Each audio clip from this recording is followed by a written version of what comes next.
Assalamualaikum and hello everyone, welcome back to my YouTube channel. Today I am here with another fascinating story. क्या आपने कभी तसव्वुर किया है कि दुनिया में एक ऐसा परिंदा भी है जो हवा में उड़ते उड़ते सो सकता है?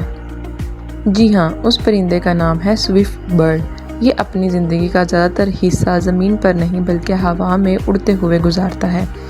अकॉर्डिंग टू द साइंस, ये परिंदा लगातार कई महीने तक बिना ज़मीन पर उतरे उड़ सकता है। यहाँ तक कि हवा में ही खाना खाता है, पानी पीता है और उड़ते उड़ते सो जाता है। अब आप सोच रहे होंगे कि ये उड़ते हुए गिरता क्यों नहीं? तो जनाब, सोते वक्त इसके दिमाग का आधा हिस्सा जाग रहा होता है जो उसे उड़ने में और अपना तवाज़न बरकरार रखने में मदद देता है। तो है ना ये कुदरत का एक और हैरत अंगेज़ शाहकार। मज़ीद दिलचस्प एनिमल फैक्ट्स जानने के लिए ज़ूलॉजी डायरीज़ को सब्सक्राइब करें। वीडियो अच्छी लगी हो तो लाइक, शेयर एंड कमेंट करें। मिलते हैं नेक्स्ट वीडियो में, तब तक के लिए अल्लाह हाफ़िज़।